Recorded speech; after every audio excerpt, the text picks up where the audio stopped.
The holiday season is known for bringing family and friends together and creating happy memories. But for some, holiday memories are surrounded by tragedy. This month, we will be sharing one unsolved missing person story every single day.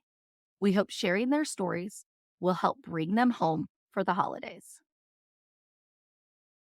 This case takes place in Spanish Lake, Missouri. Spanish Lake is located along the Mississippi River on the eastern border of Missouri in St. Louis County. It's home to roughly 1,800 people. Gloria and Lawrence Coldon moved to Missouri with their daughter Phoenix. She was a spunky, talented young woman. In her early education, she was mostly homeschooled, but played several instruments, including piano, violin, and guitar, and was the St. Louis junior fencing champion.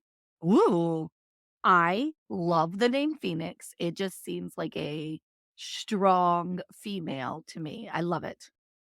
Her family was devoutly religious, and as Phoenix grew up, she craved freedom from the sheltered lifestyle that her parents had provided her. She kept much of her personal life private from her parents. At 18, Phoenix moved out of her family's home into an apartment her parents co signed for her and a friend that later turned out to be her boyfriend. Oh, I'm shocked that her parents would allow her. They didn't know it was her Well, boyfriend. I'm shocked that they would allow. Did they know it was a guy? I don't believe Oh, so. oh, okay. Okay. She was a student at the University of Missouri, St. Louis, and like many young adults, she acted out a bit. She experimented with drinking and drugs in an attempt to experience life, which family and friends say is extremely out of character for Phoenix.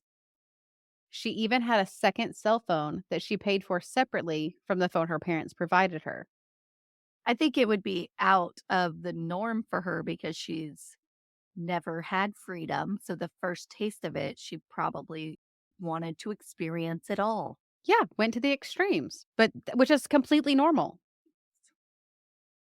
When she was 23 years old, a junior in college, Phoenix was, quote, talking with several men, all while still living with the boyfriend. Yeah. Sunday, December 18th, 2011, Phoenix went to her parents' house and then to church with her mom. Things were tense between Phoenix and her mom. They had not been seeing eye to eye lately, according to friends. After church, they stopped by the grocery store and then back to the Calden family home. Phoenix went inside, changed out of her church clothes into sweatpants and a hoodie, and then went outside to play basketball in the driveway. Around 2 o'clock in the afternoon, her mom peeked out the window and saw Phoenix sitting inside of her 1988 Chevy Blazer, but didn't think much of it because Phoenix regularly sat in her car to talk on the phone. When she wanted privacy, she went and sat in her car. Her dad says that he would see her drive away around 2:20 p.m. and assumed she was running to the convenience store around the corner or to a friend's house nearby. When she didn't return home the next morning, they reported her missing. Her blazer, interestingly enough, had been found abandoned at 5:27 on the 18th, the same day Oh, she drove away, that's weird. Not too long after either. just 3 hours after Phoenix was last seen in her parents' driveway. It was found at the corner of 9th Street and St. Clair Avenue in East St. Louis, just a 25-minute drive from the Caldens' home.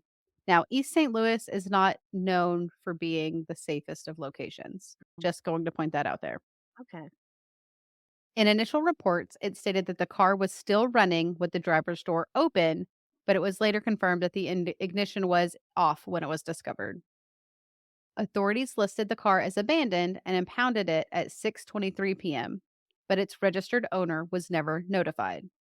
In fact, it would be over 2 weeks before Phoenix parents were told that the vehicle had even been found. They didn't even learn about the blazer from law enforcement. They learned about it from a family friend who noticed the car at the impound lot on New Year's Day. What? And I'm assuming it's probably registered to their daughter or most likely them, and they never called? It was Oh, registered to her mom. mm. Frustrations grew when the family learned that police didn't even take inventory of what was in the car. They originally reported that there was no personal items found inside and declared it as abandoned. But when the Caldens went to claim the vehicle from the impound, there were many items inside, including Phoenix glasses, her purse with her ID inside, and her shoes. What? They had her ID and they're just my gosh.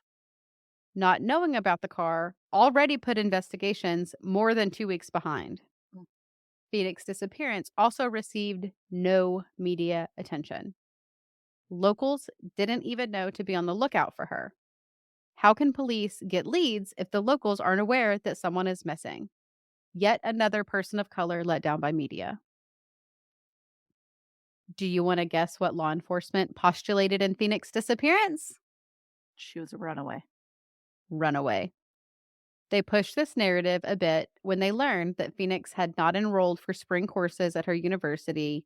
And about a month before she went missing, she had posted a video stating that she wanted to start over and that she couldn't even remember a time that she was ever happy.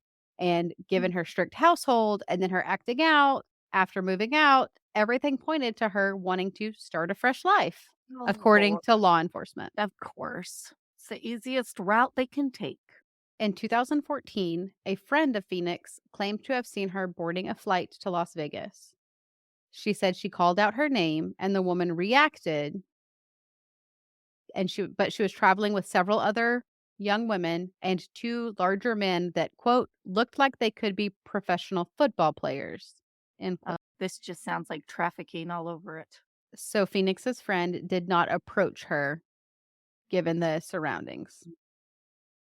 Phoenix's mother and father fell victim to a horrible scam shortly after that. They cashed in their life savings and put up their home as collateral to hire a private investigator to look into a lead in Texas of a man claiming to know where Phoenix was, only for him to admit that he had made it all up. Mm. Phoenix remains missing, and law enforcement believes she is a victim of one of three scenarios. She ran away, she was sold into sex trafficking, or she is deceased. St. Louis is one of the top hubs for sex trafficking. One of Phoenix's secret boyfriends she was talking to was reported as saying, quote, "Why are you worrying about someone who's dead?" End quote. When Oh he was my questioned god. when he was questioned about her whereabouts. At the time of her disappearance, Phoenix was described as an African American female, 5'6" tall, 125 pounds, black hair, brown eyes. She has pierced ears and wears eyeglasses. She was last seen wearing a black hoodie, gray sweatpants with either the word Lindenwood or the letters USML on one leg, and black sneakers. If you have any information regarding the disappearance of Phoenix Coldon, please contact the St. Louis County Police Department. Maybe they'll do something with that lead, but it doesn't seem like they're giving the family any hope at this point. At 314-615-5317.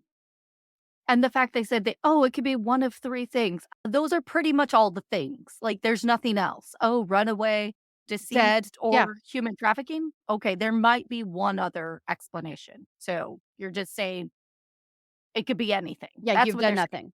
You've Yeah. done nothing. Oh, wow.